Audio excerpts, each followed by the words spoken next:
A few weeks ago, when I cleaned the Fluval 307, I started getting a leak from the water inlet valve. So today I have a new replacement for that, and I also have a new motor and gasket.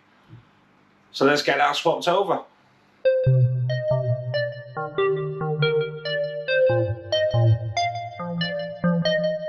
Hi, I'm Russ and I've been in the aquarium hobby now for over 40 years.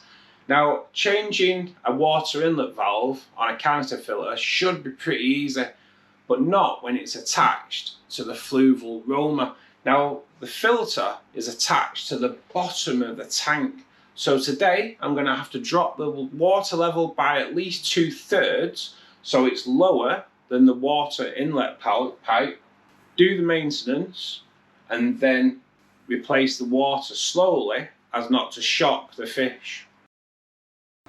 Okay, so it's this piece here that I have to change. As you can see, it is actually leaking now. It's got a slightest of drips on there.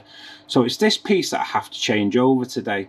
And it's attached to the bottom of the aquarium here.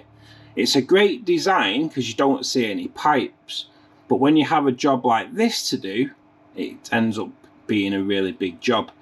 So I'm going to drop the water, turn off the heaters, turn off everything apart from the air pump.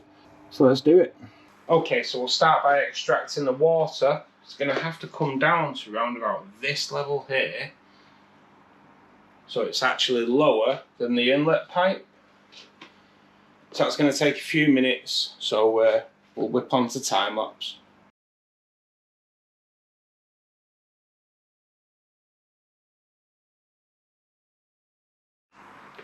Okay, so the water is now beneath the level of the inlet pipe. So now I know once I disconnect the inlet valve, I'm not going to empty the rest of the tank all over the floor. Although there will be water in the pipe, so I do have a bucket ready for that. So I'll now disconnect the filter, change the motor and the gasket in that, change the inlet valve, and then we should be ready then to fill this tank back up nice and slowly. Okay, so we start by cutting the water off with the inlet valve, and then we can then disconnect the pipes from the filter like so. And we'll remove the filter now so we can change the gasket and the motor in there. I just want to state that there is nothing wrong with the gasket or the motor on this 307. My paranoia says though, if the gasket on the inlet valve has gone, then to replace all the gaskets. So when I changed or ordered the replacement gasket, you do get a new motor as well. So I'm just going to replace the lot, keep the motor to one side, and probably the gasket anyway, just in case. So we'll replace the motor first, taking that out.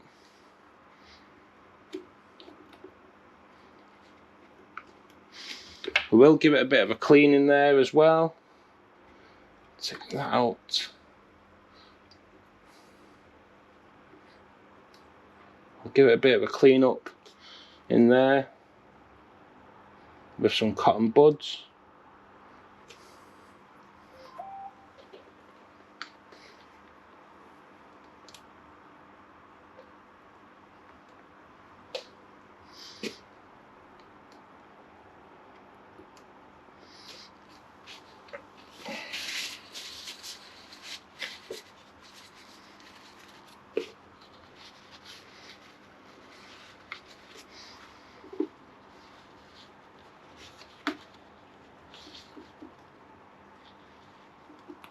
Nice. Then we can place the motor, replacement motor, into there, and you also get a new cap as well.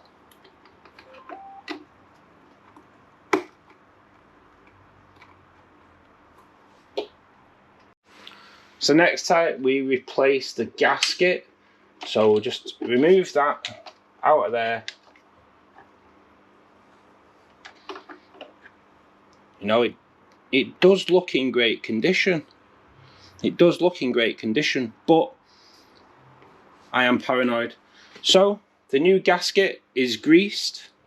So we will place that on.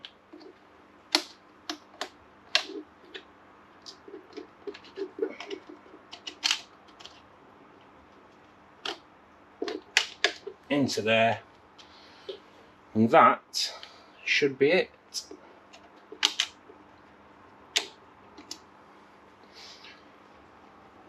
All nicely snug in place. That's the easy bit. Okay, so this is the bit I'm not looking forward to doing. So if we release the pipes by unscrewing this on this side, unscrewing this on this side, I have loosened these beforehand, and then just gently take that off. And again on this side. So there we go. We have dropped the water level enough, so we can now remove the bucket and place the new inlet valve on. Making sure that you put the correct pipe onto the correct part. And then tighten them up.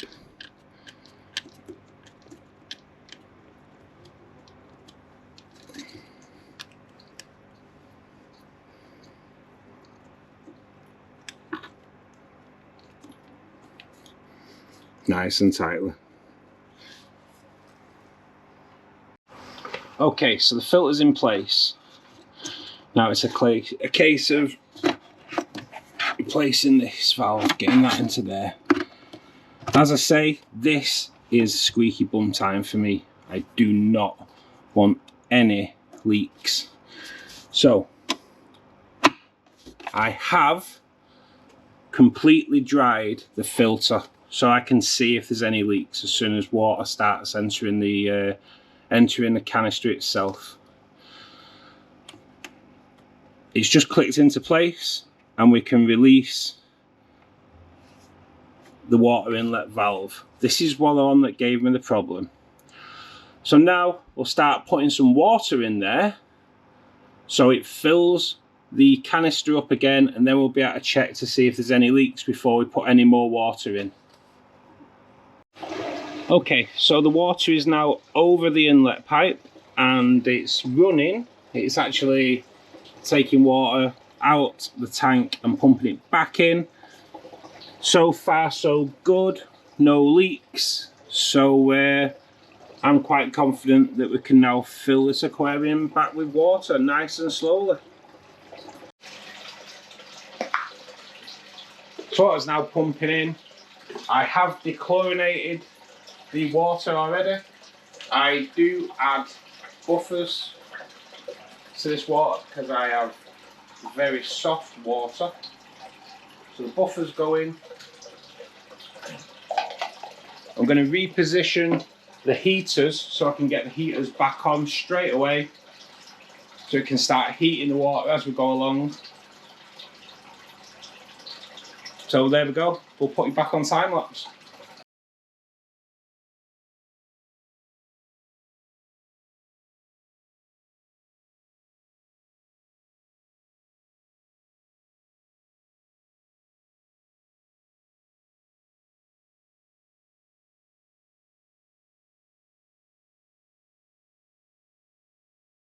Okay, so the gasket's been changed, the motor's been changed, and most importantly, the leaky inlet valve has been changed.